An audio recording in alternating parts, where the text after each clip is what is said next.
5th, 2017, and I heard you trying to prep for that.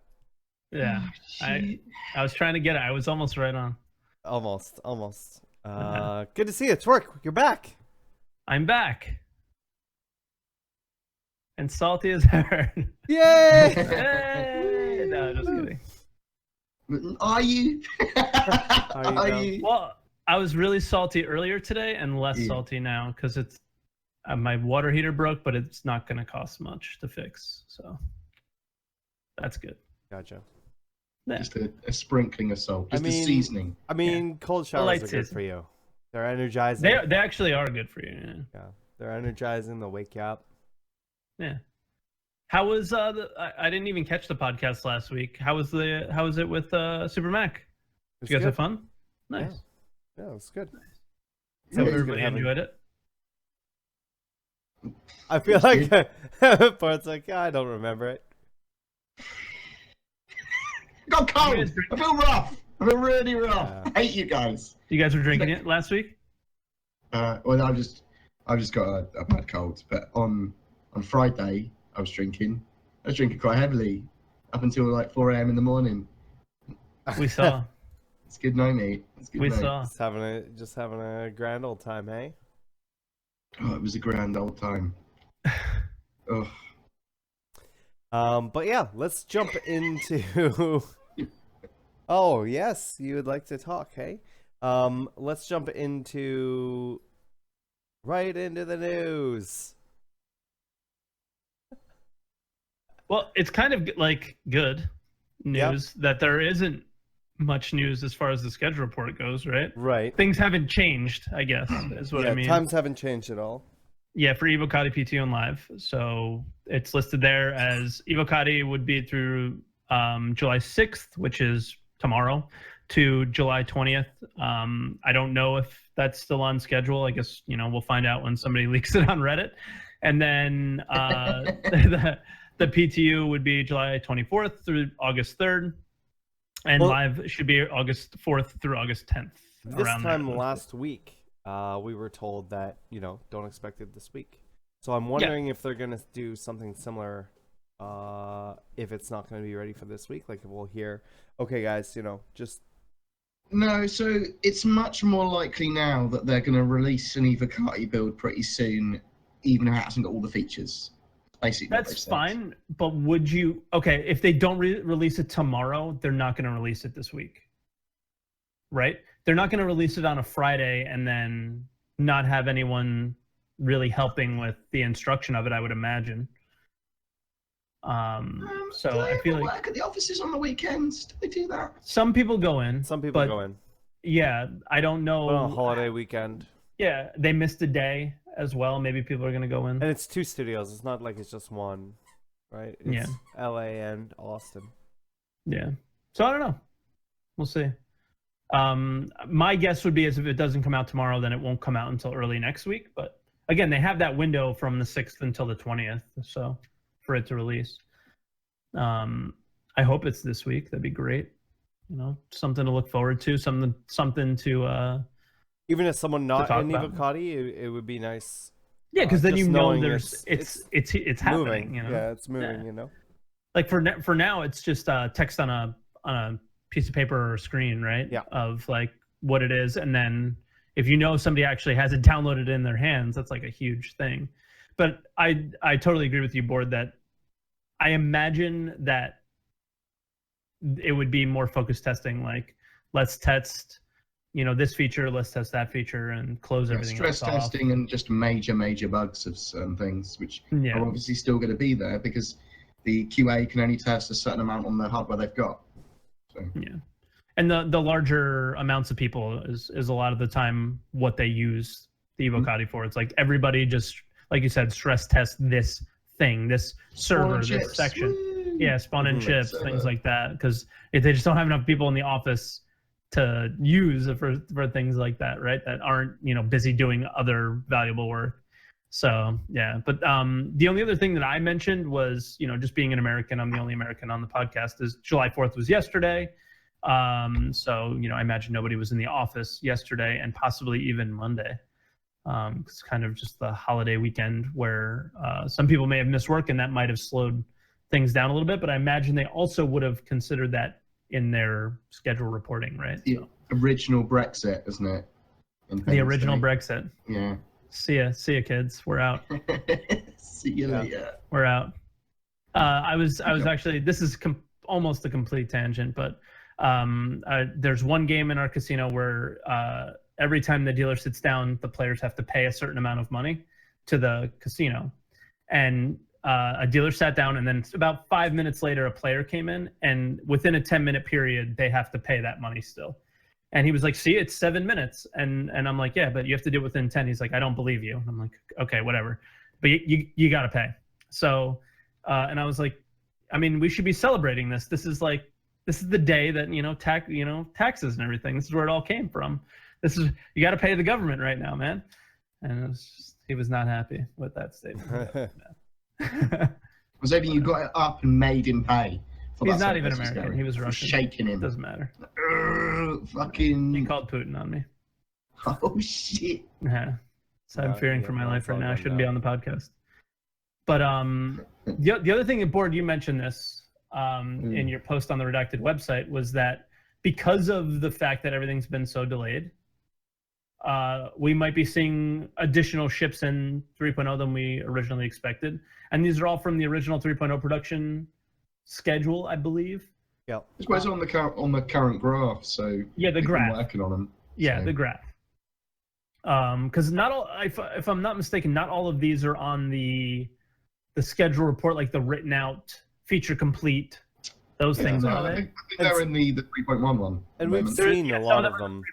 Yeah. Or like the Razor looks like it's been done for a while. Yeah, and again, June 12th is the date. Yeah. The Aurora update was scheduled for June 9th, and we've seen that quite a bit. As we go down the list, Cutlass Red and the Cutlass Blue. Yeah, exactly. As I don't know when the last time that schedule was updated for these ships, though. Right. So one of the things that I don't think there's that much to do for them once the Cutlass Black rework is done. I'm not 100% sure, but I think they are pretty much just modules. I don't think the hulls are different. I think they I mean, like with the blue. Well, the cockpit's different. Well, it might just be like an ablative cockpit and ablative armor, like they have with the Vanguard. Harbinger. Yeah. Or like. I mean, it would be similar to how they did the Constellation Aquila, right? That took. I mean, it's a much larger ship, but that took a little while.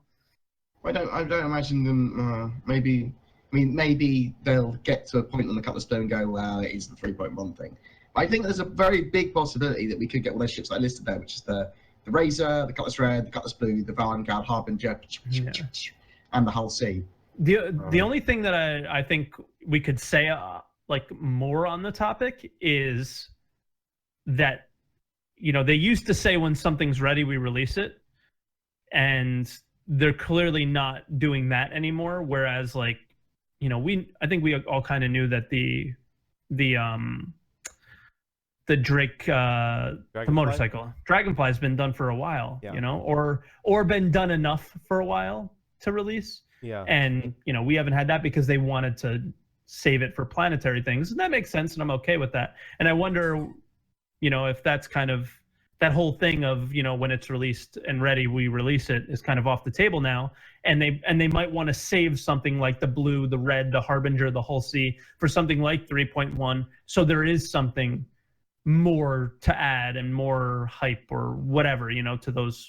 I think that the only reason they don't release stuff when it's ready, like now, is because stuff's always going to be ready, and they need a Delta patcher. Yeah, I was going to say probably the Delta patcher, but yeah, I figured I'd throw that out there and see if it brought up any other conversation other than the Delta patcher. Well, no, but the Delta patcher has been confirmed by an interview that's being targeted for 3.0 alpha as well.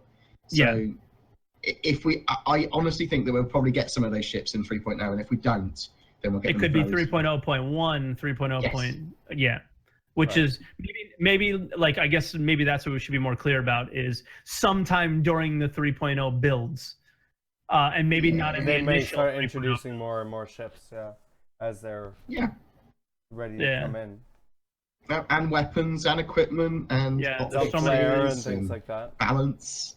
Hot fixes and for me, rollbacks would be the biggest thing. Like, okay, we put this out, it is massively broken, which has happened. Or, we're gonna roll it back. We need to fix something, and we need to roll it back. And we'll fixes. They still have the PTU servers, so that hopefully there will be very rare occasions they do rollback. That's true, because now they can really take advantage of those, right? Like, oh, we're gonna release this to the PTU server. You got fucking Delta Patcher. Here you go. Play with it. It's great. Move it to the live build. It's great. Cool. Done. I think it's gonna. Once that comes in, I think we can really see what these guys can do. Right? It's just. It sucked. This year sucked.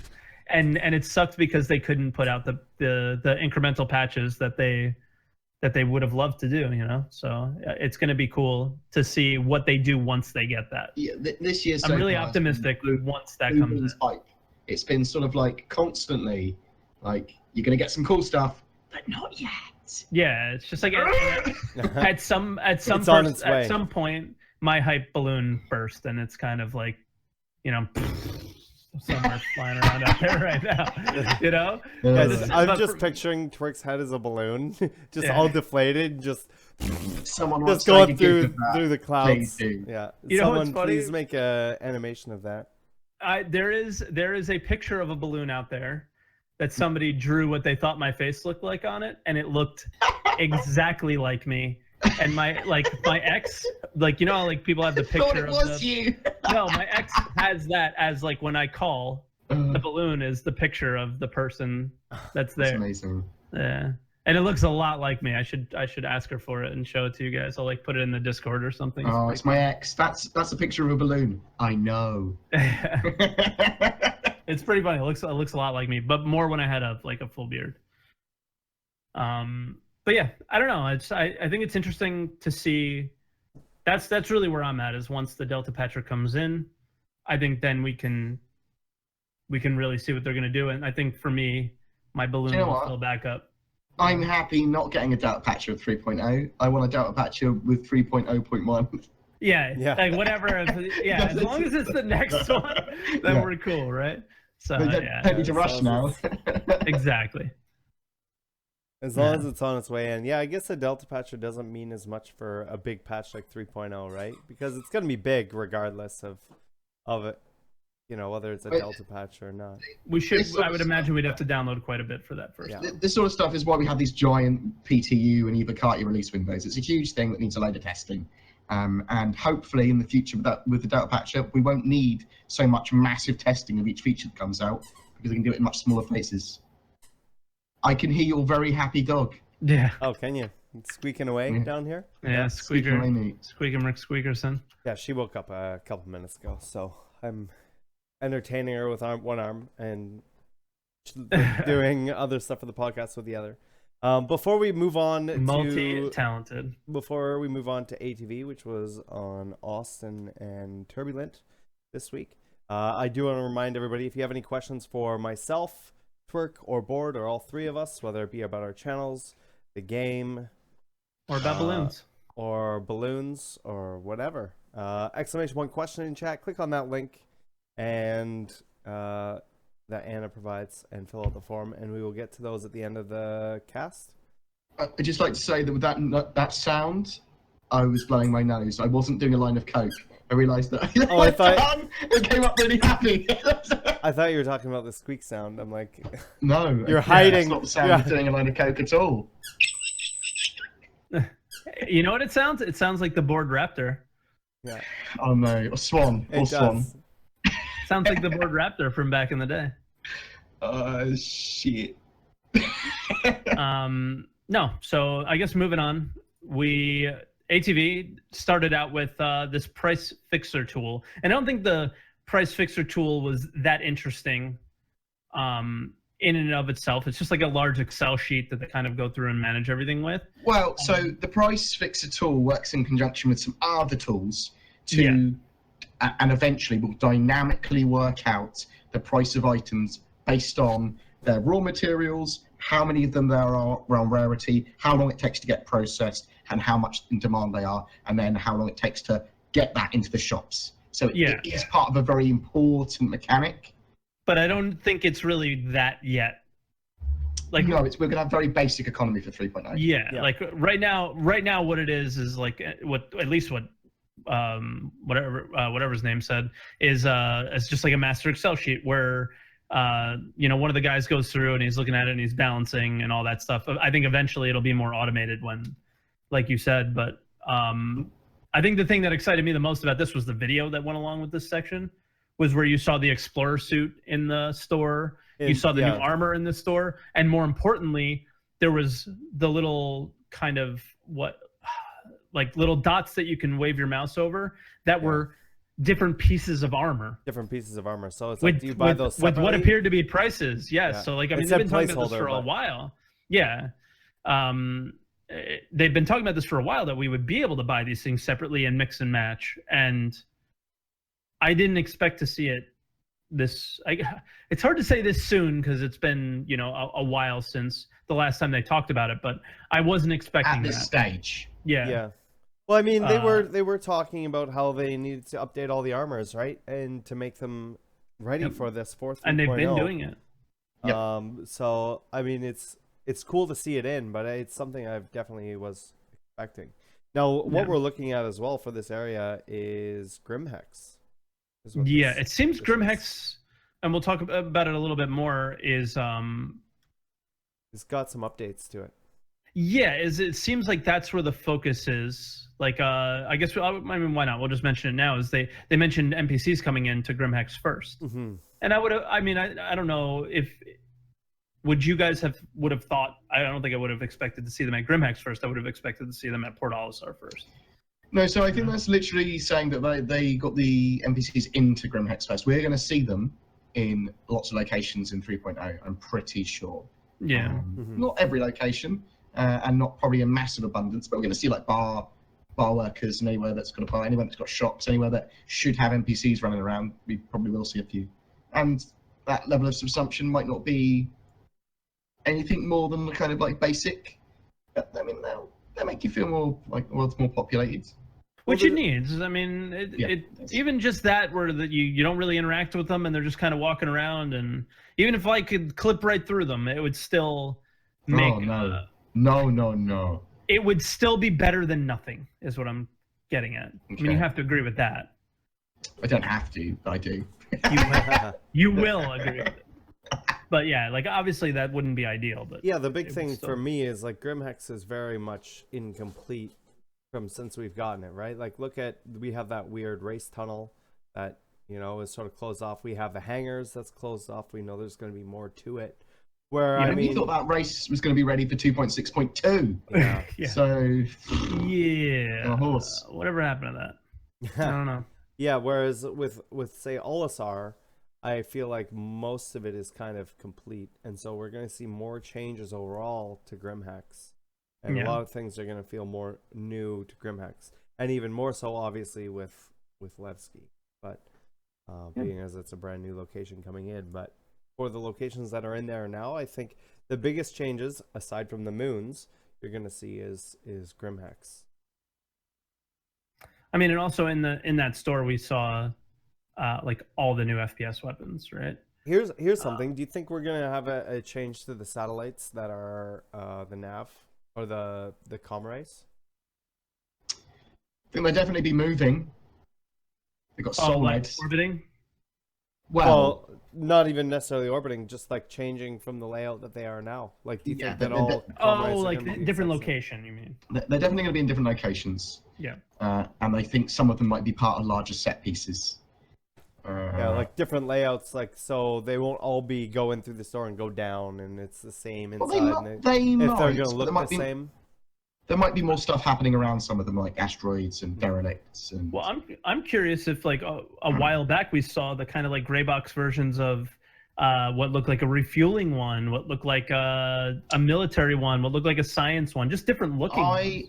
I'm not sure how far they are on those modular satellites. Like, we've seen bits and pieces of them in ATVs, and then they stopped talking about them. Yeah, so, which is like, and then they went more towards the ground Beast. modular things, and maybe those people moved from that to this. Then they started talking about the truck stops and how they're modular pieces for that. Yeah. So I think that they might have finished their modular satellites, and when this is part of the truck stop stuff, and I think the truck stop stuff is part of a wider building set for all stations, like lots and lots of.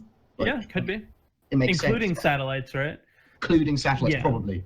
Yeah. Like I suspect that's the sort of thing we might see in 3.0, them testing out modular satellites and go, surprise, we've got modular satellites. But we know there's going to be more things in space. Yeah. Yeah. I can't disagree with that. Seems logical.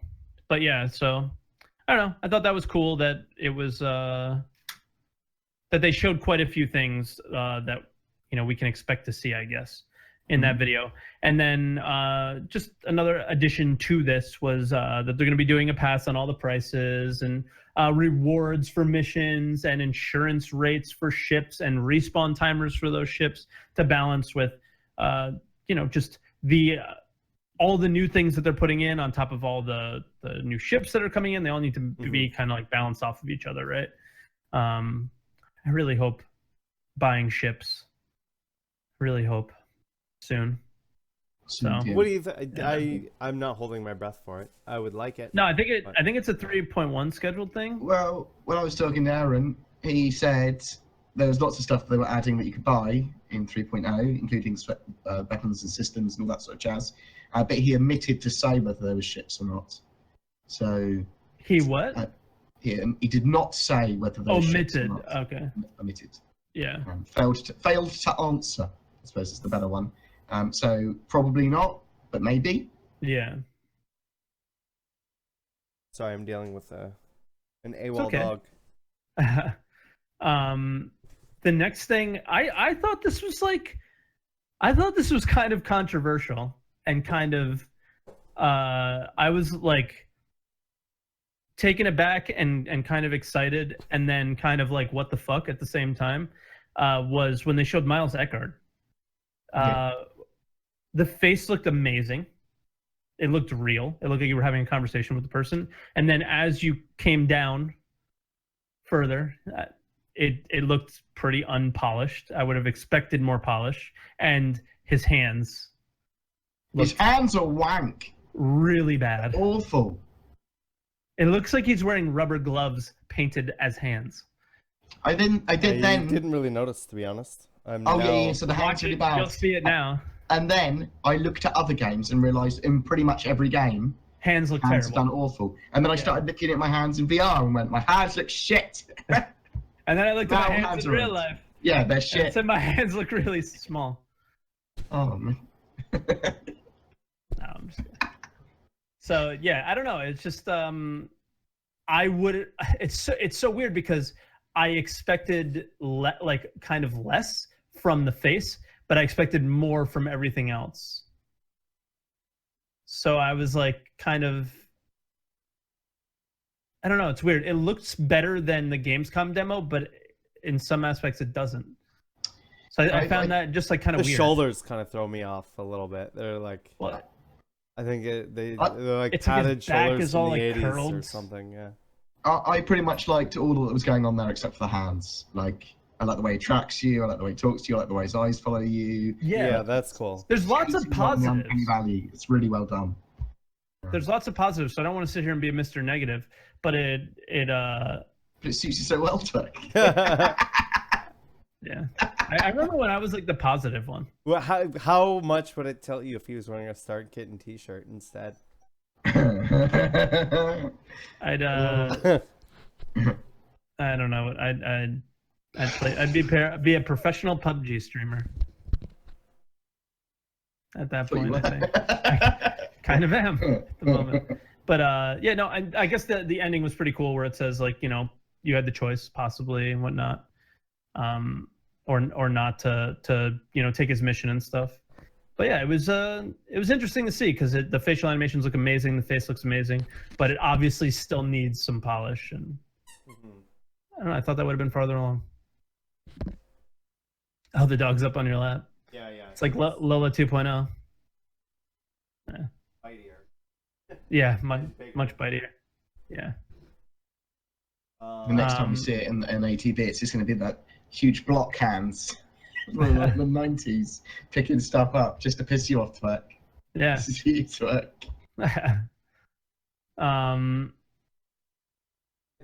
Okay, we already mentioned this at the PU. They're going to get the NPCs in the PU starting with Grimhacks. This should make things feel more alive.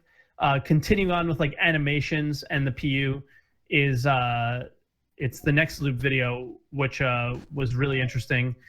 And Bora, I actually thought you in the post, I think you missed this little part, and I caught it, and I thought this was really cool. Was that they're starting on NPC usables for counters, so like bars, you know, go to the bar getting a drink, going to a restaurant getting food, as well as like shopkeeper interactions like buying weapons and things like that. But they also said that these will include facial animations, so similar, probably not as high quality as Miles Eckert, but also audio interactions, which I, for some reason, just kind of was not really expecting. I thought it was going to be a lot more, I guess, terminal sort of interactions at first when like buying and selling things, and then maybe like the bartender would just be like, bring you the drink and that's it. No, so I think it's going to literally be that when they like pass you, go, hey there, how you doing? Sort of that. Yeah. And like, wait, oh, see you later then. Just That's walk off. significantly further along than I would have expected. I did not expect to see that in 3.0. I expect that kind of stuff for any characters that don't have to be pathfinding, right? Because that's the big thing that they don't have is the pathfinding. Because they're behind a bar, or they're behind a you know, whatever.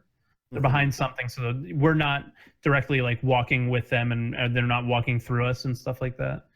So it's easy for them to track us. Okay, interesting. I just would never have expected that. I thought that was really cool, and it excited me. It's one of those things that my immersion is good. And they also finished those carry animations that they showed us for the last few weeks, or like, I guess like the last like month or so. Like every time they did an ATX update, we saw them picking up boxes and things like that. So those were all complete. The next section was pretty funny. Was the QA update. The first one was just like, what the fuck? The railgun goes off and the FPS goes to -47. So I thought that was pretty crazy. But when I first watched it, a lot of the people that were watching with me were like, oh my God, the FPS, like what the fuck? And then you have to realize that that was the QA section of the update, you know?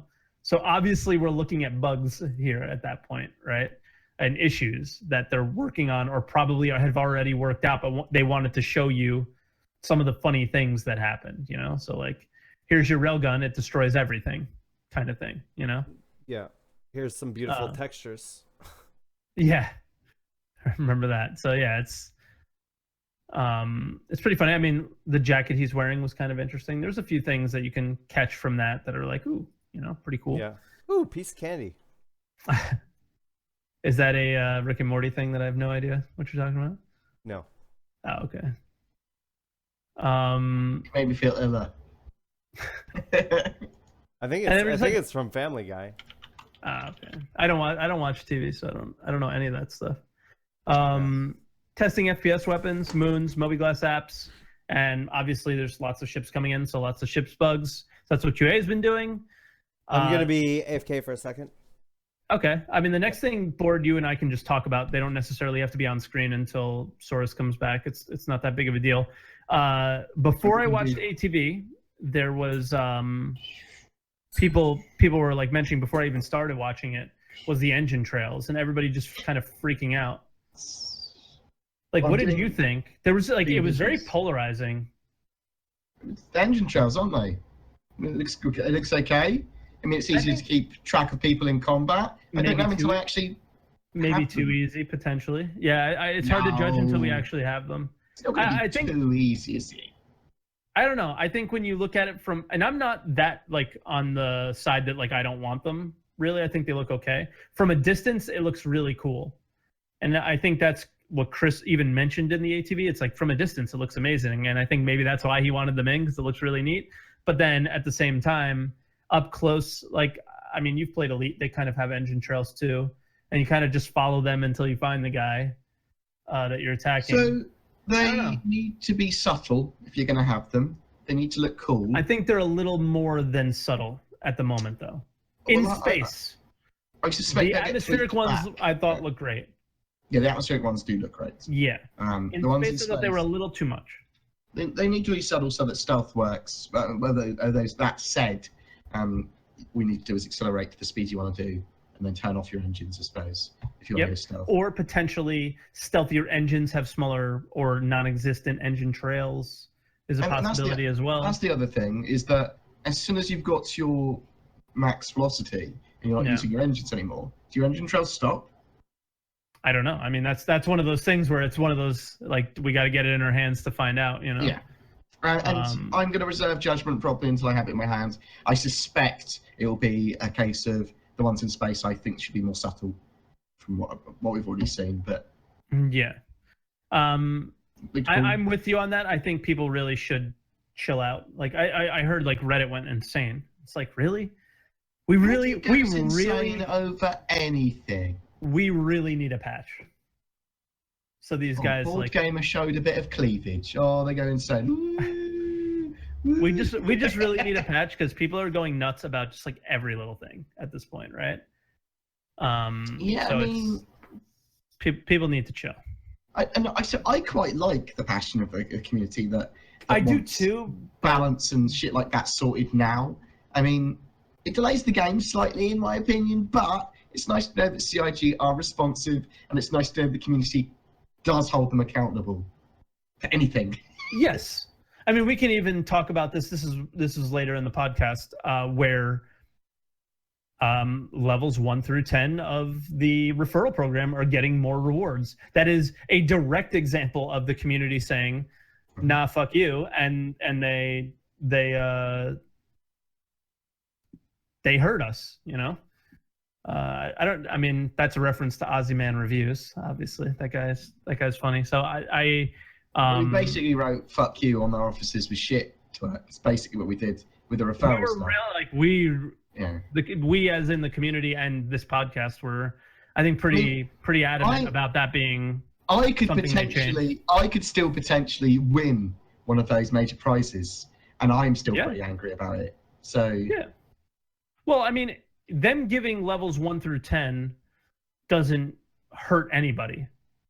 There's no negative that comes from giving more things from those levels. So I wanted more referrals for more referral rewards between 1 and 20. I did. I think that's a great idea.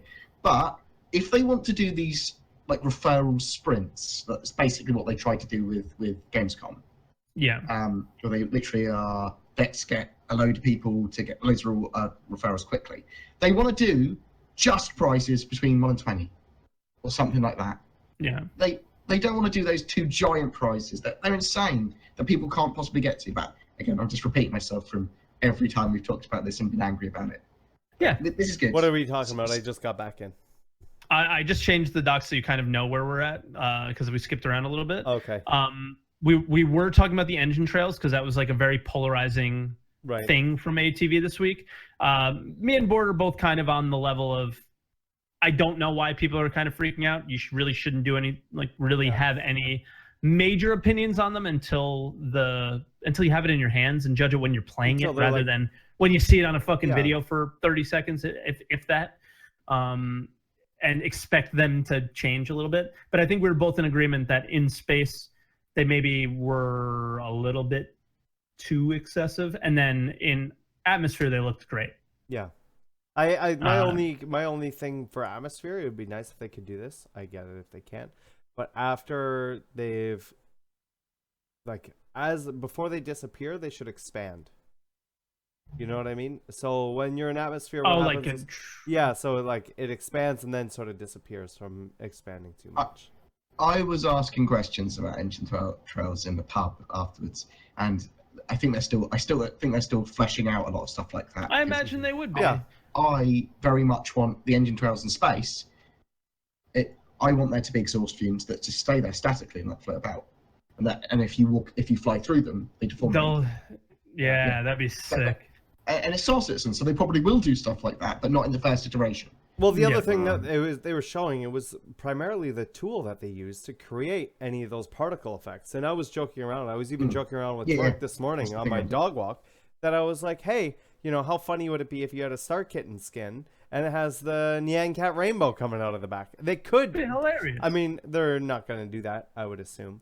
But they could. It's just different particles that are coming out, and that's the whole point of it, is so they can adjust that on the fly and see how things go. And technically, you could have different color smoke coming out of your engine trail on planets. Yep. That could be a possible modification in the future, and people doing rainbows flying in formation with different engine smoke, like red arrows kind of stuff. Maybe. Cool. I don't know. I won't buy the game unless it's got that feature.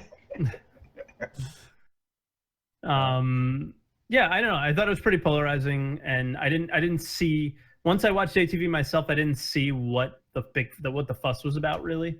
And we kind of talked about that too, Source, while you were gone. It was just like, we really need a patch because people are freaking out about every little thing at this point because they have nothing to really like hold on to. They're finding things to keep themselves entertained, right? Yeah. Maybe that's why they talked about Star Kitten. Maybe the Star Kitten thing was to keep us occupied with freaking out on that. Yeah. BoredGamer had a more elaborate Spectrum update on his Redacted.tv post. I threw a few things in there that I thought were important that maybe we can just kind of quickly mention. Is that Spectrum 0.3.6a is moved to the PTU for testing. It would have custom roles giving permissions for orgs, like more roles for that. And then the big one for me was that they're still doing work on voice over IP and the Spectrum overlay, which will appear in a future update sometime. But it's nice to hear them mention it. You know, a lot of the people, you know, kind of snooze through that part of the episodes of ATV, but they are, you know, this voice over IP thing is epically important to me. The thing with Spectrum is that they iterate on it every like 2 weeks, and you get more features, pretty much. And they just kind of so the game. It's much easier for them to do that, right? Well, it's also that they'll say about these features, and then you'll go on Spectrum, and they'll just be there. Like, you don't really get like the anticipation of features because it's a forum. Yeah. I mean, obviously the voice over IP and the overlay is probably going to be pretty cool, and some of the functionality where it's going to be integrated into the game is going to be pretty good. But it's at the moment it's sort of like, oh, and it's gone to 3.6, and oh, it's online now. Cool. Yeah. Cool. And then also they talked about different custom roles for different permissions and things like that. Yeah, so that's going to be good for orgs. Yeah. So anybody that owns an org, I think they realized that the 5 that they had in there just wasn't going to be enough, especially with some of these bigger organizations. That it's like, okay, they need to basically have infinite, which we figured would be coming in, but it's nice to hear them just sort of confirm that. Yeah, like Test Squadron officially became the largest org in the game this week, I think. Congratulations. Like 10,000 plus or 12,000. I just have to grab my phone, make sure I don't miss the plumber coming to the house. Okay, I didn't. Is it a porno plumber? It's like, I'm here to... I hope so. I'm here and I brought you a sausage pizza. Bound. I hope so. Wow. See what's in my plumber bucket? Oh my god. I see that you've watched porn before, sir. I have seen one or two. Do they have a pool that you need a pool boy to come by for? I don't. Ding dong. Yeah. Oh my God, so it's me, Mario. Just another reminder, if you guys have any questions, exclamation point question in chat, click on that link and fill out the thing there. We have it looks like a good handful of questions in there now, so if you'd like yours in there as well, do it. Happy hour was cool. It was RTV again. It was just the community guys chilling. It was almost cool. We were trying to watch it. My main thing was when it was live, it was not good. Oh yeah, they had technical problems. Oh, did they? I watched it on YouTube. Yeah. Okay. So we tried watching it live on YouTube and we tried watching it live on Twitch, and it was a hot mess. I had to watch the VOD. Yeah, I watched the VOD and it was nice. I mean, it wasn't you know, it wasn't the wealth of information that you hope for when you watch Star Citizen stuff. You know, it's always ideal if they're just telling you everything, but it was cool. I don't mind the occasional every now and then episode like absolutely that. Yeah. I think overall it's a positive that they go from, you know, a town hall style thing with a specific topic to an RTV type thing. I'm not a fan of the history wing commander type thing. I really do believe that should be something put separate. Totally agree. That might be better, and I think I've talked to you about this when they get to the more modern games. Yeah, like I think when they actually get to Freelancer is when it becomes. Yeah. I think Freelancer's the big one. Like if you've played Freelancer, it is what Star Citizen is supposed to be just a long time ago. Like it has a lot of the things that he wants in this game. You can see his vision. Yeah, you can see the glint and vision for this, and just an updated version. You know, it was pretty incredible the playthrough that I had of that game. I was just like, okay, so this is what he was trying to do back then. He was trying to make Star Citizen back then. Yeah. And well, yeah. There's a video from the early '90s where he's like, he describes Star Citizen. Yeah. So he's been trying to do this forever, and hopefully, the netcode tech and all these things will allow him to do it. You know, we'll see. Because there was obviously some issues with Freelancer as well, kind of being like unfinished and stuff. Well, I think there was the budget and technology issue with Freelancer. We don't have that so much. Well, we don't have the budget issue, we don't think. But the technology issue still could be a thing for a lot of the things that. Nah, you got loads of smart people now and ways to work around stuff. I mean, the worst that would ever happen with Star Citizen is they'd have to cut back on. They'd have to dumb things down a little bit. Yeah, but which isn't the end of the world either. Yeah, it isn't the end of the world if they had to, but then they'd bring them in the future. That said, or like more instead of dumb things down, it's like hand wavium, more things, right? Instead of. Kind of like simulate most things like how they wanted it. I have to say something that I would have broken NDA for, but it is the coolest thing. Oh, shut the fuck up! I said I have to say this. Kev, get out of here. I have to say this. Just say, you know, it'll be really cool when you see it. Soon, TM. Say all those things, please. Just get them all out. Was there anything that you really want to know? Because fuck you. No. No, I don't want to know anything. But yeah, you just CIG'd us so hard right there. Yeah, I know. It was bad. CIG blue balls, mate. Yeah, I have some more. Yeah. Yeah. You feel pretty good about myself, actually. So you caught it? Good. I'm happy for you, because that would have been bad. Yeah, but from Happy Hour overall, the Carrick scheduled for 2018, they mentioned. The 600i still exists, but it's not the next concept sale. Even though they it was weird because they showed it to us like it was going to be, we thought, right? And then now it's not. Well, I imagine they probably started working on it. You would think by now. Yeah, at least concept-wise, right? Well, we've seen at least a tiny piece of it, haven't we? A sliver of it, yeah. We've seen a sliver. You've got to assume that's part of a bigger concept art piece. Yeah. Unless they're starting to tease Chris Roberts the concept ideas. Like, Chris, do you like the idea for this to sell? Just like, and they just bring it in the camera just a little bit, and they're like, "That's all you can see, though."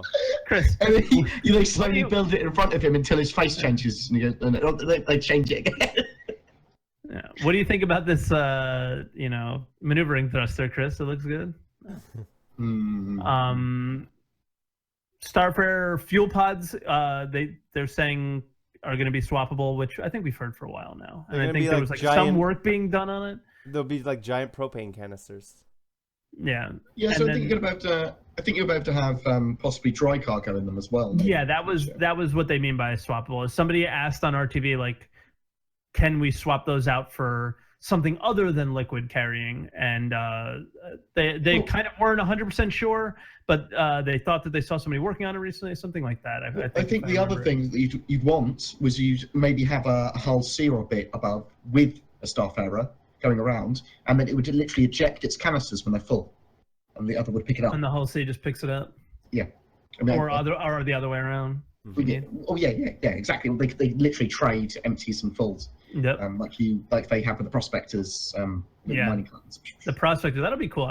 That's one ship that I'm really looking forward to seeing how that works in game when it ejects the full canister and how you catch it and all that. I think that'll be a fun little, not mini game, but just fun little feature of the game. It'll be cool. And everything in the sandbox world where it's got that kind of industry, everything's sort of a mini game. Yeah. Isn't it? Yeah. I feel I'm starting to feel it again a little bit, you know? Starting to fall in love and stuff. Starting to get that tingly feeling and I'm starting to get that tingly feeling in my toes. yeah, your toes. Right. Your toes. My toes. And then the obvious, the flight model will continue to change throughout development. Alongside other things, I'm sure. Yes. Like the entire development will change during the development. But there was also a thing, I don't have the link and I apologize. I should have remembered this when I was making the doc. But Will Maiden was talking in Spectrum a lot about the flight model and specifically the flight model with cargo in the ship and how it will act. And one of the things that he mentioned was your IFCS will accommodate for the fact that you have cargo in the ship, so it won't feel super different. So like a full ship versus an empty ship, but the fuel efficiency would go down significantly because the IFCS is, but not accommodating. Burdened. But it's burdened by it. Yeah, that's a good word. So. I thought that was kind of interesting and worth bringing up and relevant to the topic that we just had there. And I'm sorry, I wish I had the link. I think I retweeted it on Twitter. Flight model will compensate for the amount of fuel you burn. Blah blah blah. You found it? Yeah. Do you want me to link the pic? Yeah, link it in the chat if you're not going to get banned. If you're not going to get banned, you'll get banned. Here, I'll permit you, just to be safe.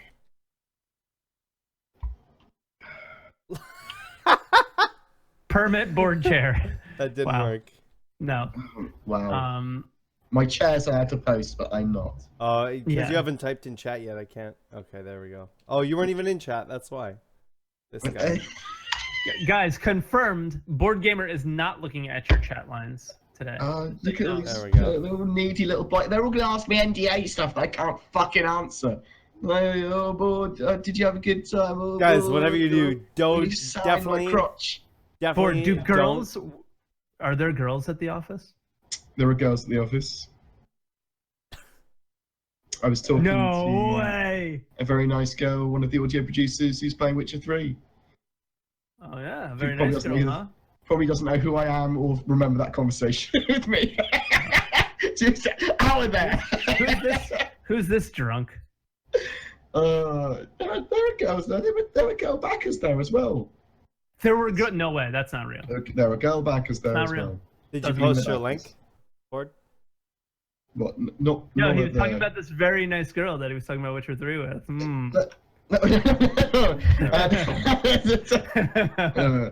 I posted the link. Okay. It was good. The bar system's good. We'll talk about the bar system in a minute.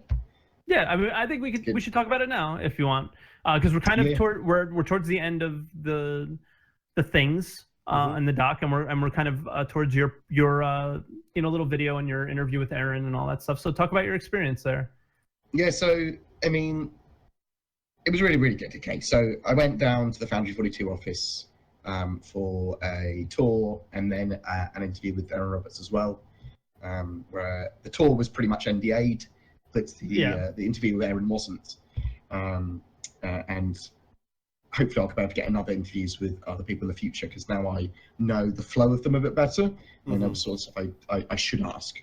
But it was, I got there pretty early in the day, and I went for lunch at a pub right by the offices, and Aaron and Nick Elms and Karen, the other guys were just chilling there, and they invited me over to have lunch with them. It was really nice. And I heard them, I was outside before I actually saw them. They just chat shop. They chat about the game all bloody day, about cool stuff, and then laugh about bugs, and it was really nice to see. It was, and they were just really open and chatty. If you ever do get the opportunity to talk to any of them or to go on an office tour or anything, do it.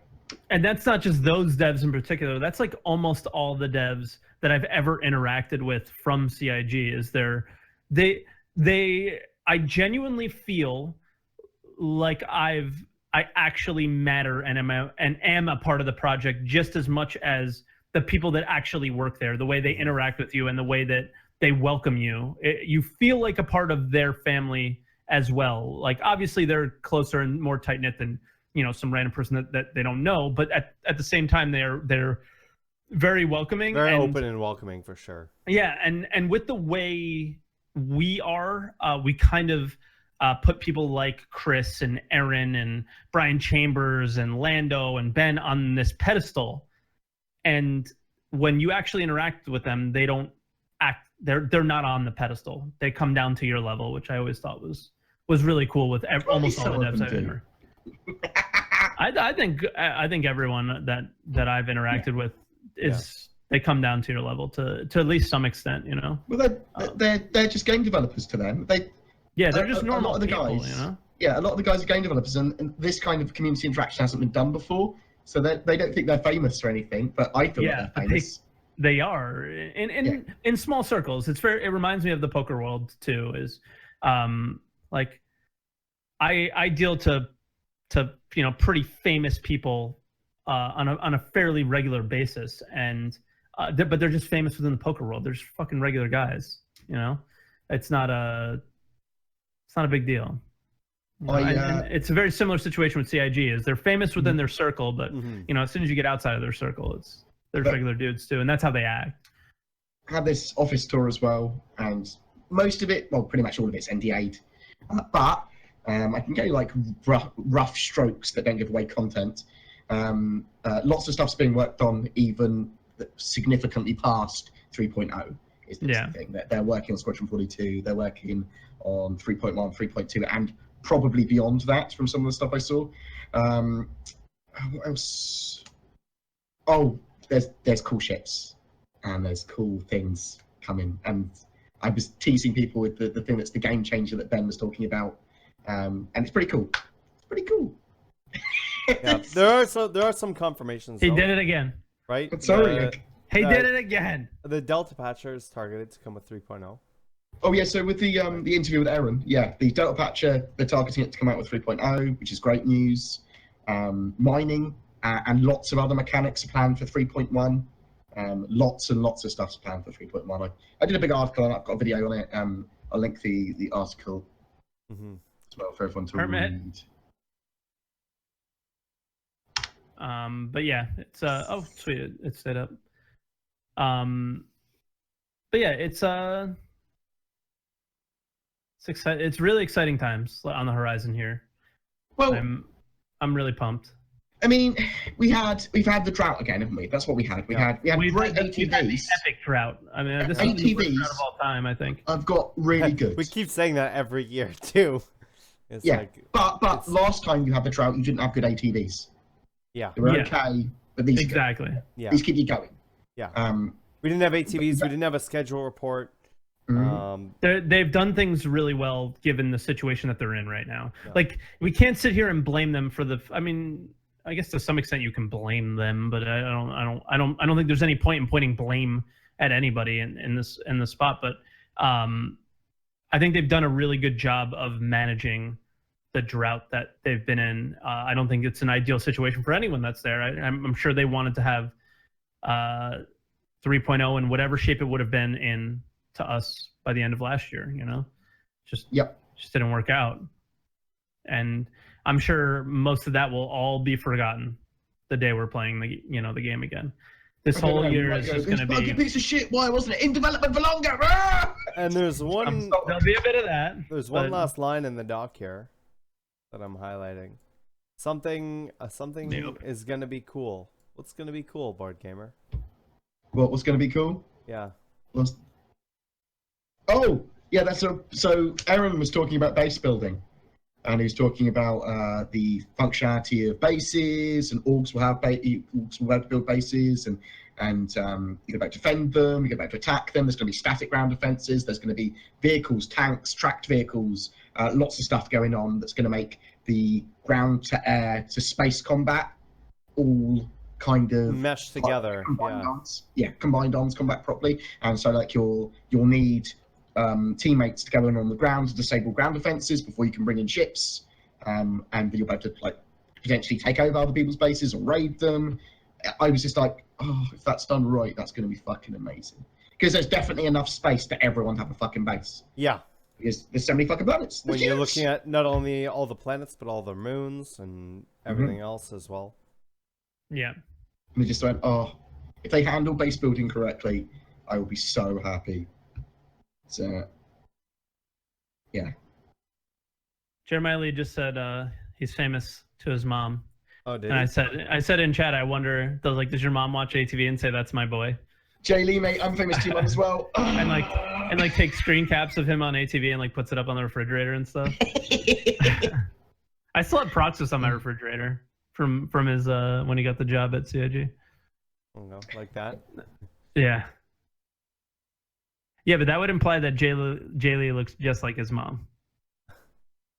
The way you did that. But yeah, I don't know. We want to go to questions? Yeah, I think we're at that point. So the first question is from Weezer Zeke, and he said, when you started your user content on YouTube or Twitch, how did you promote it and grow it? I'll start. Okay. I did it with giveaways. And I don't recommend anyone doing that. It was expensive. But I don't know. I enjoyed doing it, and I enjoyed having people there, and it worked out for me. I've seen plenty of other people try it. It doesn't work out for everybody. Yeah. I got lucky maybe, but a lot of people have told me that I came originally to your channel for the giveaway, and then I stayed for you, or I stayed for the memes, or I stayed for whatever other reason other than the memes, the giveaway, the giveaway. So the giveaways were nice. I barely do them now, and I still have a reasonable audience. I definitely have a larger audience when I do a giveaway, but it's yeah, I mean that's how I did it, and I also promoted. I guess the best advice that I can give to promote your channel is to be yourself, because you will be around. If you're yourself, like-minded people will come to your channel and enjoy your channel, and then those people will be around, and it'll be good. So, I guess I'll go.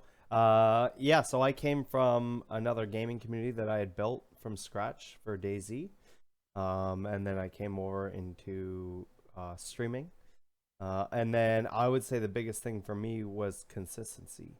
So just being able to be consistent with your content and the times that you're going to be on, and trying to cover as much as you can with that. And it's hard if you're doing it as a hobby or something like that. But I've been horribly inconsistent lately, and it's affected me majorly. Yeah, and that's something that's always sort of I've ridden through. But yeah, that's sort of where I came from. And then my big thing was going to other creators and seeing if they want to do stuff together, or seeing if they want to work together. Twerk was one of the first Star Citizen creators. Me and Twerk, founded what was Overdrive. This podcast. And then it was Redacted, the team, and then we did the podcast, and here we are. Yeah, all that other stuff. So. Well, I mean, so. Or it's just been stealing other people's ideas, and yeah, you got a view vampire. Yeah. So I like to call it research. No, so I still think I'm a crap content creator. There's so much for us to expand into. So don't be worried about starting. Don't be worried about doing whatever content you want to do, sort of thing. If you genuinely want to do YouTube content or whatever, you learn, you craft as you go. You learn how to promote, you learn how to edit, you learn how to write scripts, and you need to watch a sod ton of other people doing similar videos to you. I mean, it literally, when I talk about view vampiring, and it is a joke, it's kind of a little bit true. You need to get inspired by other people, take inspiration. It doesn't necessarily have to be the same subject matter that you're doing. It doesn't have to be the same game, but you need to take inspiration from those other people, especially when you start. But for me, I'm very good at understanding how the promotion of stuff works now, but also what's a hot topic on YouTube for Star Citizen. And you find your niche. I found my style, which is talking. Talking about whatever the hell I fancy during that day. I've got a big list of content, and I'll just go, oh, I fancy talking about that one today. Yeah. But you don't need to be good or bad or anything in content. You just need to do content you kind of enjoy. I think if we you need to enjoy it. Yeah. If any of us hated it for a prolonged period of time, we wouldn't be able to do it. We get salty and upset sometimes, like, oh, this is a drag, or there's a content fail. Mm-hmm. Yeah, like I've definitely been having a hard time lately. But more than anything, it's just been like stuff in my normal life that have been like bleeding into the stream. But like what Sora said, consistency is big. With YouTube, Bored has had, helped me and many others in Redacted and outside Redacted with tagging your videos.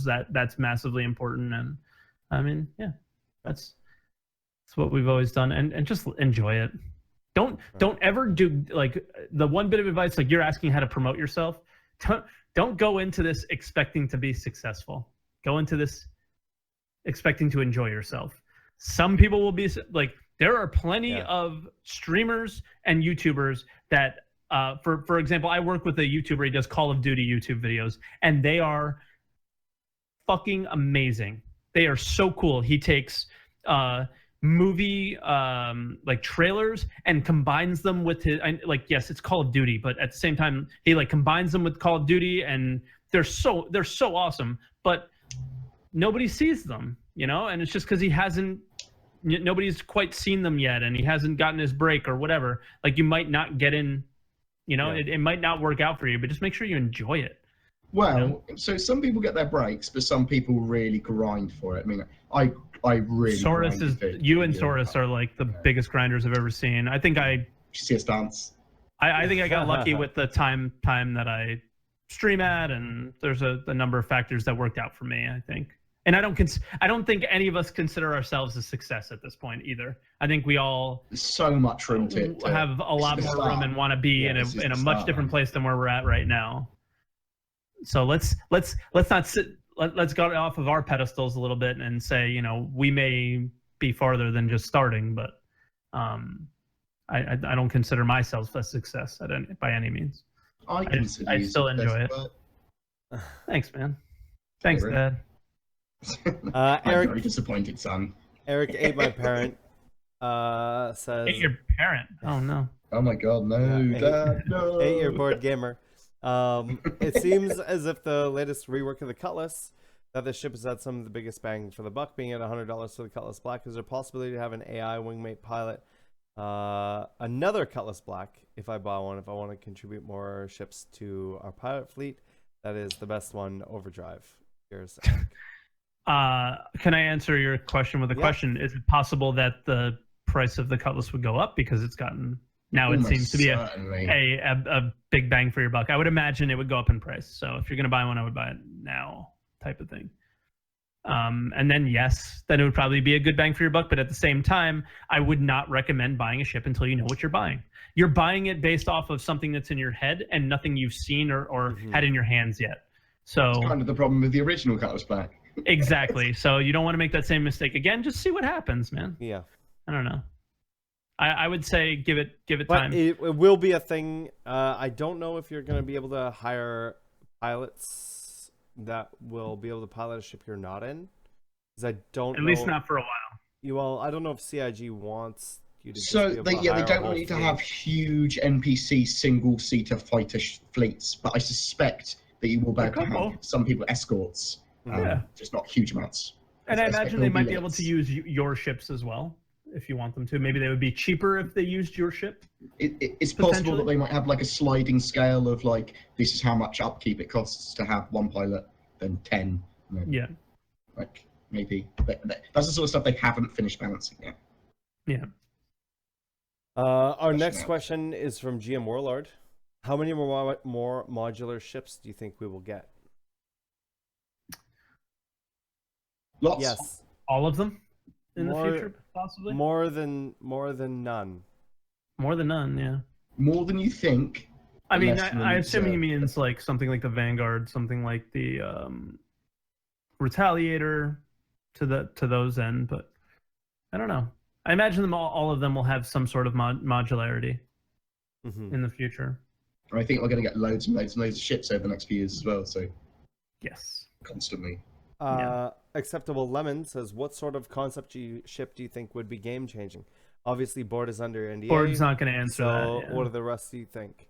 I saw a thread on Reddit that was talking about how it would do something with construction or with like that base building stuff that they talked about, and that would be game changing. That would be the only thing I can really think of that would implement something that would be. What about? I couldn't think.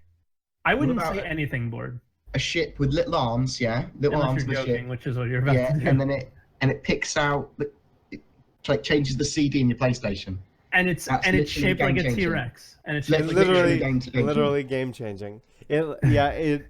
It actually randomizes and takes over your mouse and clicks on a new game in Steam for you to play.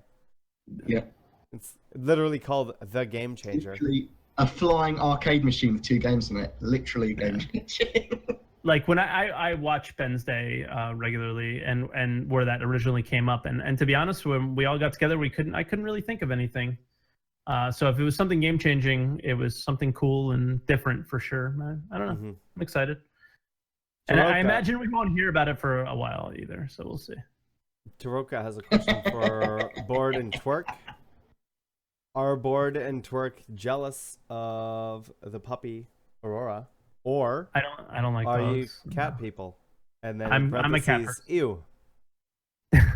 I'm a cat person. I'm a cat person. Dogs are a little too much. I do not like children. And dogs remind me too much of children because they're more dependent. Right. I love dogs as well. I just don't have the time to dedicate to a dog. I like dogs. I don't want one myself.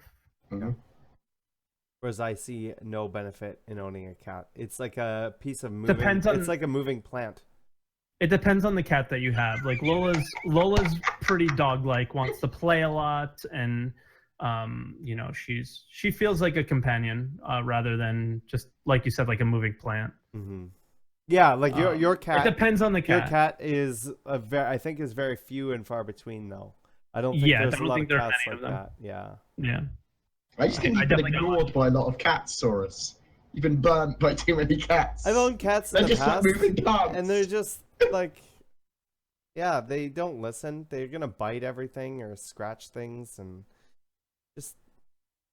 Yeah, I don't. It's like you might as well just have a fish. You know, at least the fish, you know where it is, and it's not wrecking your shit. I don't know. Yeah, okay, yeah. Why not? But no, we're not jealous of the puppy. Yeah, not particularly. It's cute. It's really cute, but she's lovely. I look at it from afar. From afar, yeah. That's nice. That's the thing is everybody notices what a cute puppy when she's really cute and not when she's just like. Yeah, like you have to leave the podcast for 5 minutes. Yeah, destroying. I literally think all that whining in the background, that's going to make me impossible to record audio. I just see a dog as a logistical nightmare. It's just let's go. Yeah, that's true. You can get quiet dogs, just like you can get quiet cats. You don't know if they're quiet. They'll be until they're in your house and you love them. We're gonna have to have a. Oh great! I can't get rid of you now. We're gonna have to have a bring my pet to the podcast day. Or do you have a pet, right? Lola usually makes it in here at some point. I don't know where she is today. I don't think anybody's ever seen your cats. My cat. Yeah, I've got pictures of my for my Patreons. Tag. They get pictures of my cat and hat and stuff, and videos of my cat, mate. If I can do with that, they get to see them. I'm gonna start doing that. Well, being on my Patreon, thanks, Doug. I've been your Patreon and your sub for a very long time. Whatever. Why would anyone sub to me on bloody Twitch? I do fuck all on there. We start Twitch streaming again.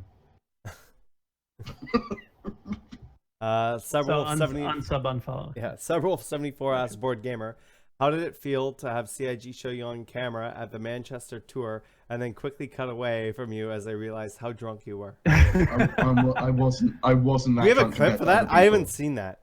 Do we have a clip for that? For anyone that's ever seen Bored at an event while drinking, he has said that line exactly every single time. I don't think he was it. I don't get It's his go-to. It's true. Go. I do we was have? I was in the bottom 20% of drunks. Like people got annihilated. Like, people got very drunk that day. It was a big party. It was good. It was good to see everyone let their hair down. End of the week, loads of devs, loads of backers. There was a going away party for Sean Noonan. Yeah, it was his. It's good. Yeah, he announced he went to Splash something this morning.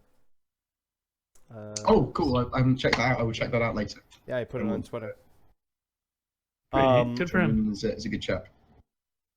Yeah, so if anybody has a link to that cutaway from Bored, I will happily play that on the podcast. Don't worry about it. Good. It's around here somewhere. Craw says, as a young up-and-coming entrepreneur, how much of a struggle will it be for me to operate with just a basic Aurora package? In the real world, I'm kind of dirt poor and can't afford to upgrade my ship. Will 3.0 allow me to upgrade and earn bank? And buy other ships, we don't know. We don't know. I believe that's still scheduled for 3.1, but you never know. It might make it into 3.0. Like you'll be able to upgrade your ship though. Yeah, so you can maybe upgrade the weapons, engines, things like that, possibly. Mm-hmm. But it's just one of those things. It's not. This isn't a game yet. Will you be able to do it when the game comes out? Absolutely. I think that we might be able to steal people's ships. That too. Yeah. And I think they might be persistent. And hold on to them. So just a quick, cool. just a quick little thing here. I'm hoping. I see a side of it looks like BoredGamer's head. And Tyrellian is right. Yeah. Is right in front of Bored. And you see him, and okay, there we go. He's made. Yeah, I don't know what Bored is doing. Ben is summoning me. And then they're like, Yeah. He's still there. He's still there.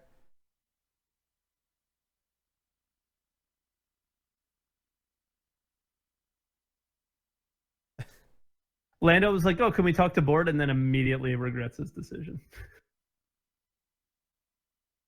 Oh, there's no audio. Yeah, I can bring it up. Hey, BoredGamer, say hello to the stream. Hello, I'm BoredGamer. You may remember me from such things as talking to camera right now and being slightly inebriated. There we go. Talking to Cameron and being slightly inebriated. Yeah, and then he's like, okay. Everybody face bombs. Yeah. What? I'm a cheeky rapscallion. Didn't say anything too bad. No. Should go Didn't to smash the glass and jam it into Cameron's face or something. What the fuck? Be like, What? I'm a pirate I'm now. out of control. I'm a That pirate. BoredGamer, he's edgy. Just shank him. So edgy, bro. Oh man. Shit. Acceptable Lemon says, which feature do you think will bring the most gameplay to content to the PU in 3.0? What do you think you'll spend the majority of your time doing? I think Moonside stuff is going to be the most overall. Like Yeah. Moonside with the derelicts and the outposts and the missions are going to be the most. I guess the new mission system overall, just kind of making things a little more random. Because Wonder how like me and you source are kind of agreeing, and I'm just saying it a different way, is being able to do missions in different places and different locations and landscapes and things with different backgrounds and stuff. If cargo and trade is done at a level where it's a little bit addictive and there is stuff to buy that you like, There has to be stuff to buy. Yeah, that's the big thing. If the buys and if you lose money easily, but you can buy lots of stuff and there's lots of stuff you want, and the economy keeps on going like that, then I will probably do overall a fuck ton of cargo runs.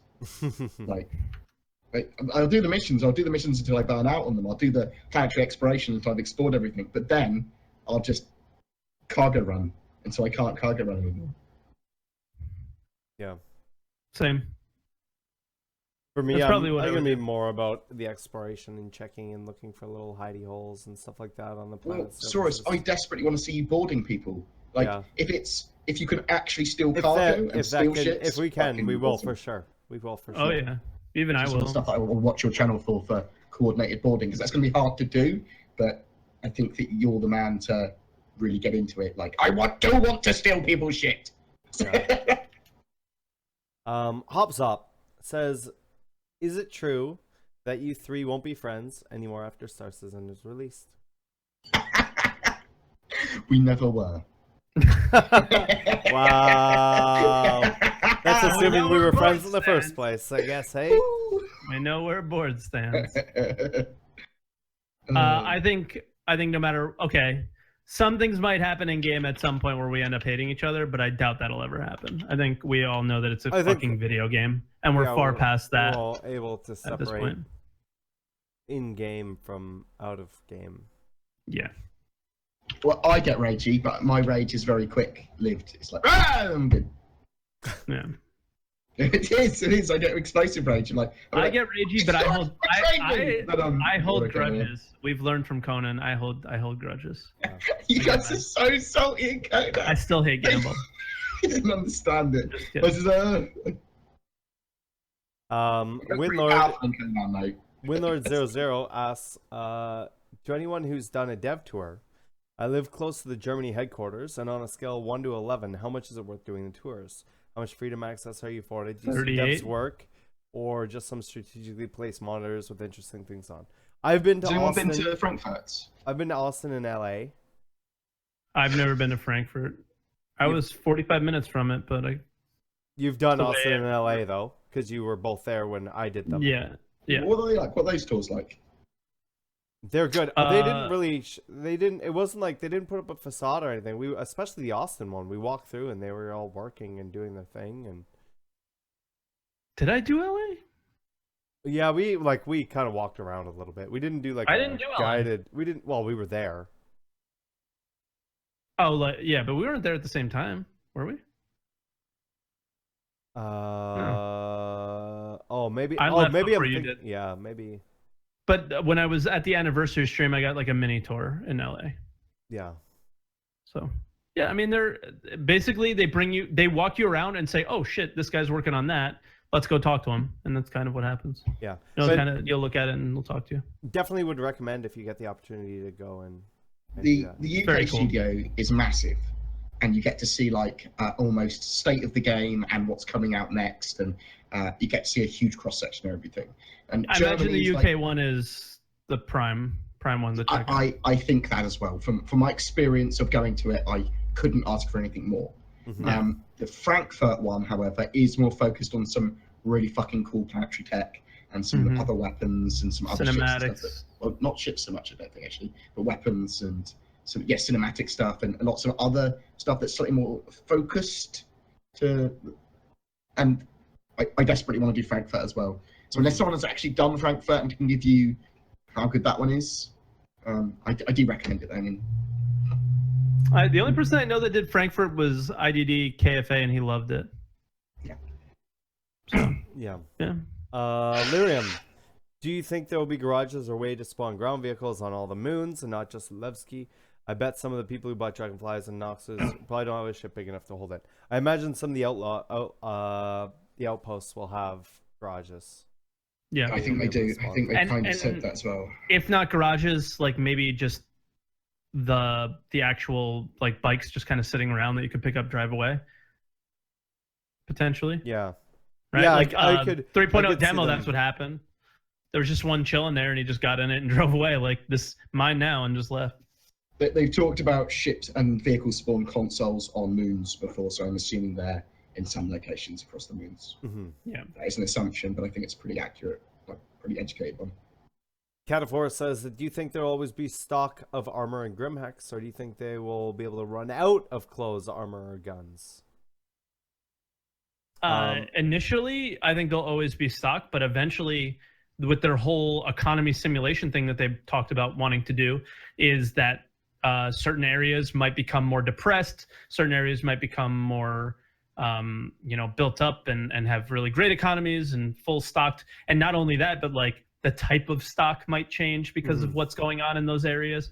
Like they've done their kind of in-lore simulation of that recently, where Port Olisar was no longer getting shipments of laser weapons because they were being kind of blocked by the pirates. So Grimhex had all the laser weapons, and Port Olisar had all the ballistic weapons. So Yeah. yeah, absolutely. I think it will start to be more dynamic like that from 3.1. Very unlikely to get stuff like that in 3.0's branch. Yeah, I think 3.0, there's a lot of initial implementation of things and then built out from there. Yeah.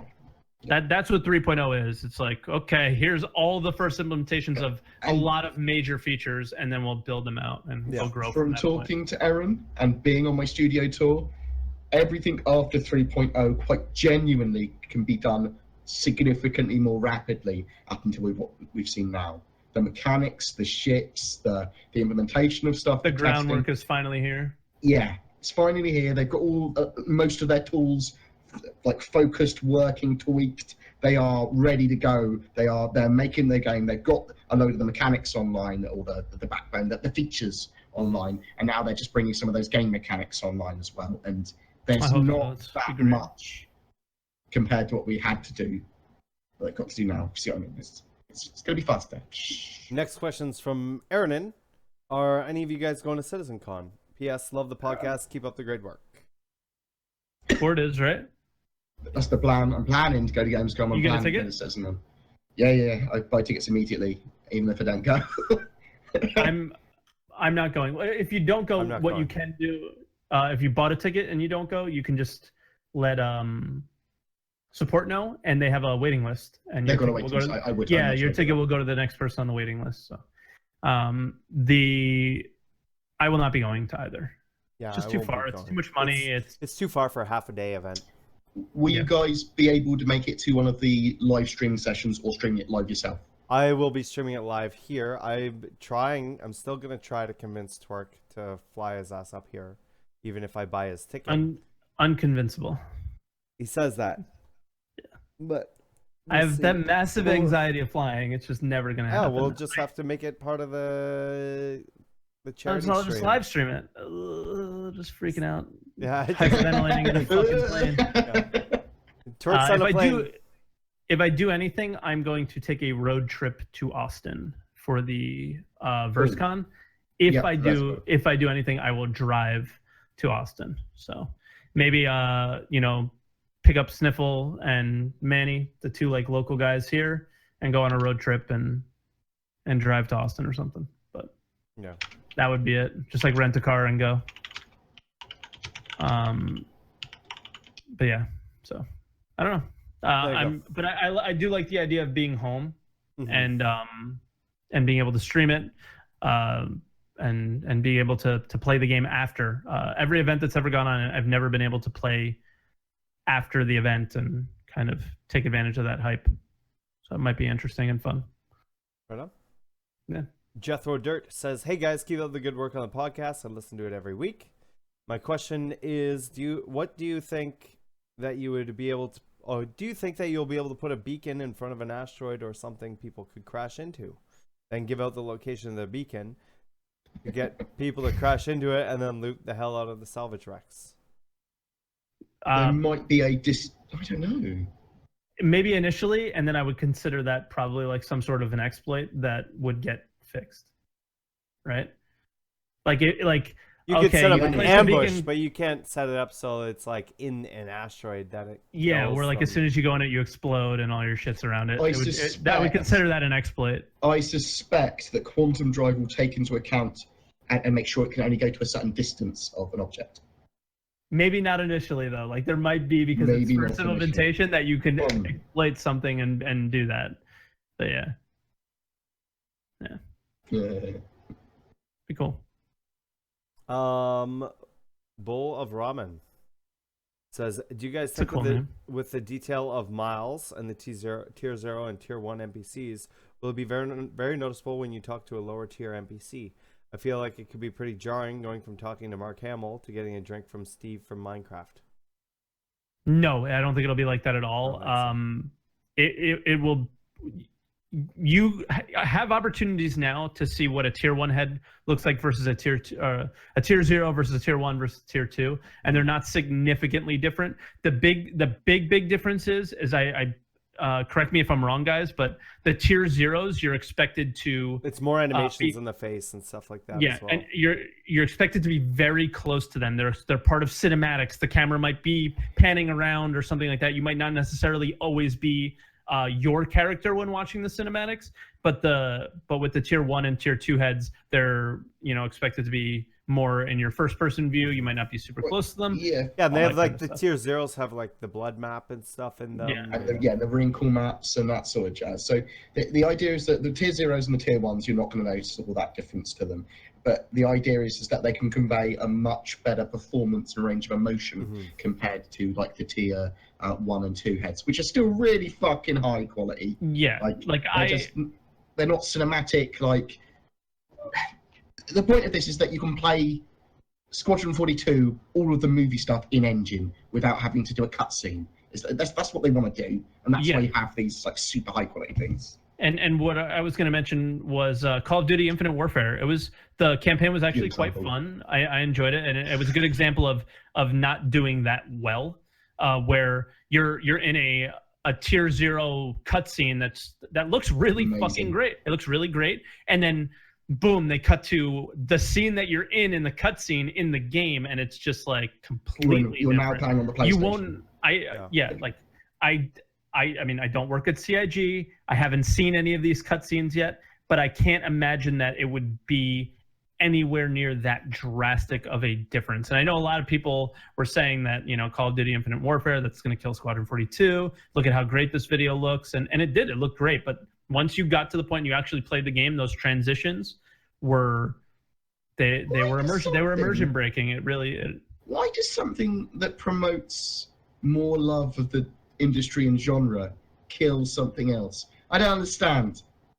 Do they mean it killed it because it was shit? Sorry. So I was banned by Infinite Warfare. I was banned by Massive Infinite Warfare. I like Infinite Warfare. The stories of both of them were actually okay. Yeah, I had fun playing it. It's true.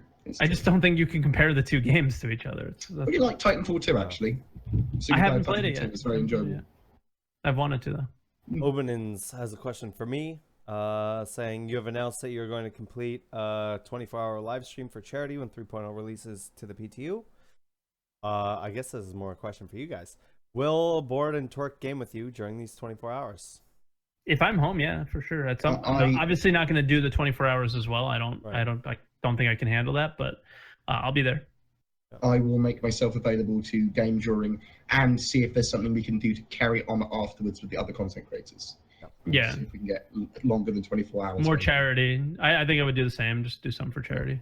Apparently, all the questions are now directed towards me from Truman832. He says, so the 600i is feature complete, but it sounds like they're holding on to it for a bit. Do you think they're saving it for a big reveal at Gamescom or CitizenCon? This could definitely be to everybody. I could see them revealing it at one of those events. They definitely will have ship reveals at both those events, I think. I don't know. I guess. This one's for you, mate. So, yeah. Probably, maybe. Well, it's a probably maybe for me. And this one is from Xfire Games for WTFOSAURUS and Twerk. Oh, good thing I'm back. Yeah, good thing you're back.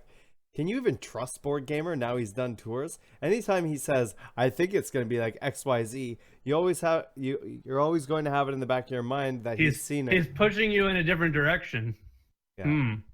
Maybe. Yeah, maybe. No, I don't know. I think if there's ever a situation where he doesn't know, he would just say something. No, I'll just do a smug smile and pretend I do. Bowl of Ramen says, what is your guys' ideal version of base building in Star Citizen? Would you prefer fully customization, almost like Rust?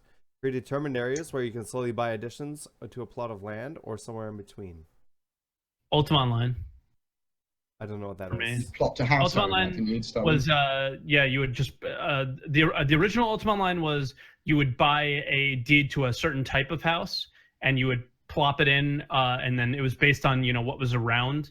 Like the game would actually like place like little items on the ground that blocked certain size houses. I wouldn't want that, but I really liked how yeah. Arcade did it, where You plop it down and then you can customize the inside yourself. Yeah. But yeah, I think when where you they give get you, like, fully customizable houses, you end up with a lot of squares and a lot of. Not everybody is very creative, so you end up with a landscape that looks kind of shitty because not everybody's an artist. So I would like some limited customizability and not too much on the exterior, more on the interior. Yeah, would like be if they ideal for use me. if it was like it was just procedurally generated and you just paid for how big it was. You paid for the plot of land and you ended up a builder built the house for you. Yeah, like and you kind of got the builder. They have the procedural generation tech for the outposts and satellites and stuff like that. So if it was just like, okay, this is it. These are the kind of rooms you're looking for, and it just sort of builds it. Yeah, and maybe you can do something. Bless you. You could do something like a. I like this type of builder. I like this style of building, and you can choose between the styles. Yeah, and between the different styles that they have, and for the outposts or whatever. Yep. Citizen Shenanigans says, "Do you think that the cryo cells in Stalker will almost be, done, Bored, in the Avenger Stalker will be removable in 3.0? What about the nose gun?" Possibly. I don't know. I like the idea of those. I think some of those weapons being permanent. I think the cells can come out and be swapped over to the Titan, First Cargo, or the Warlock, the EMP stuff. We know that they're going to be doing that. But in terms of the front weapon, I'm not sure. I don't think the weapon is designed for that ship specifically. There are definitely some proprietary systems and armor and weapons and things. Pro-piratey! Pro-piratey! Proprietary. So I don't know, but they've converted a lot of the stuff over to item 2.0. So yeah, with the cells, that does sound correct. Source, it does sound like they probably could remove them. Yeah, probably maybe. Jethro Dirt says, "Do you think the Titan armor might be something like the max suits from PlanetSide 2, and not so much like a large mech?" So I'm going to Google that because I don't know what it looks like either. And yeah, so they probably are similar to that, obviously of a significantly higher standard, size-wise. That's what I expect from the Titan suits. Okay. Yeah, I'm trying to find a scale for them. I found I found the concepts for them, or some of the concepts here. Like heavy plus armor. Yeah. I describe them.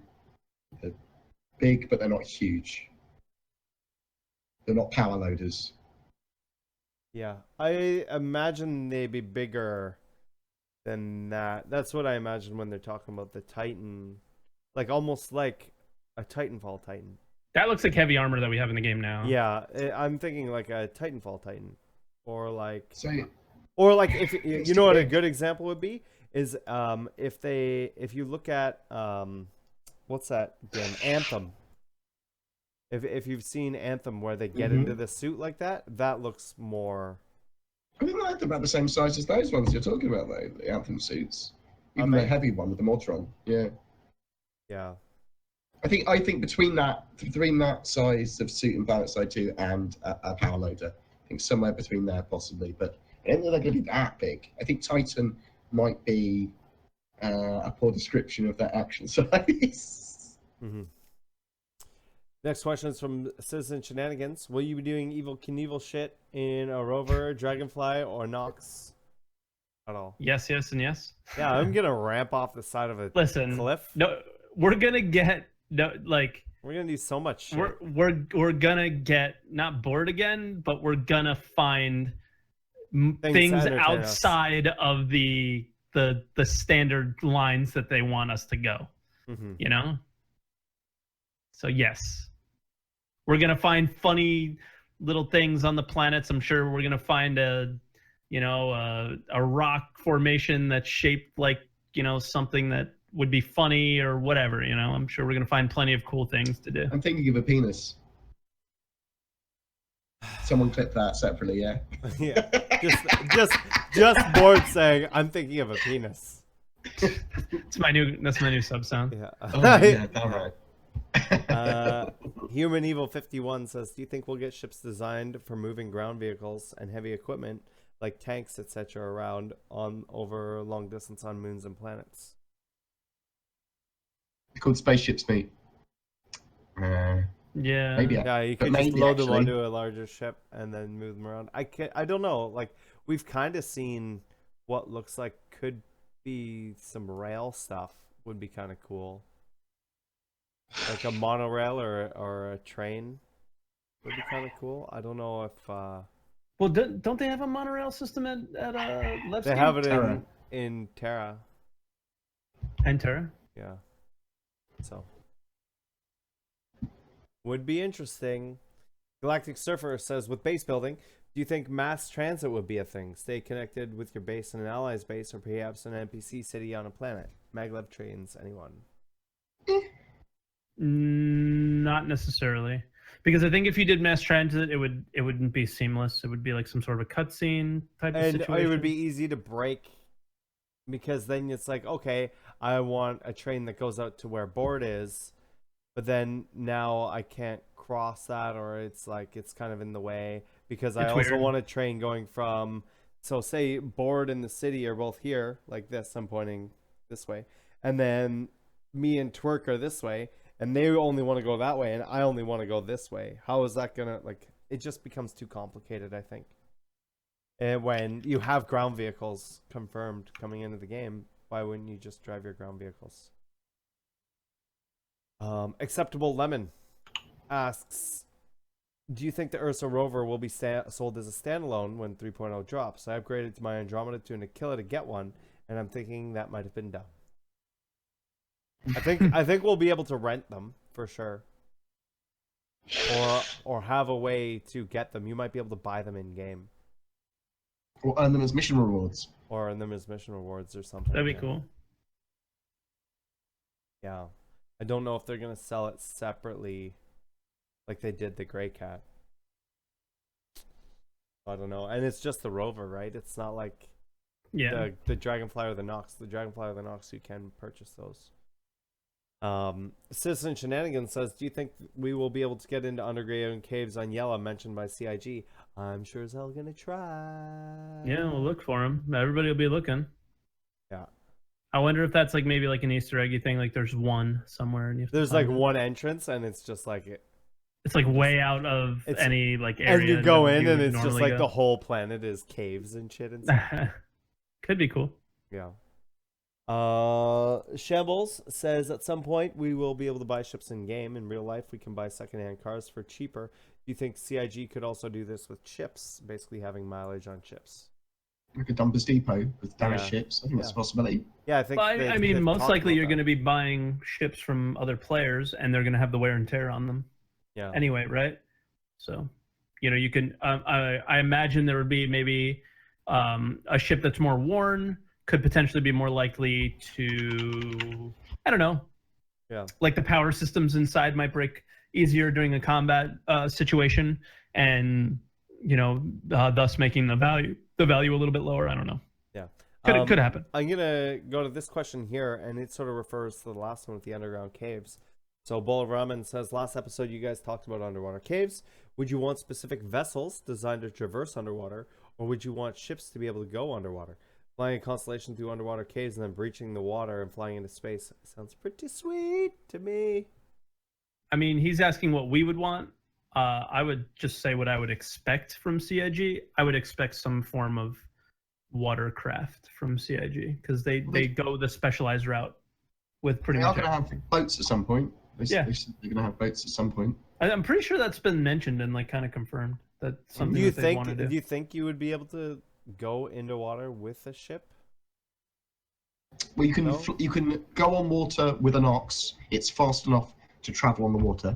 On the water. I'm talking about going underwater with an Aurora or something. I It's mean- an interesting one, isn't it? Because technically you should be able to.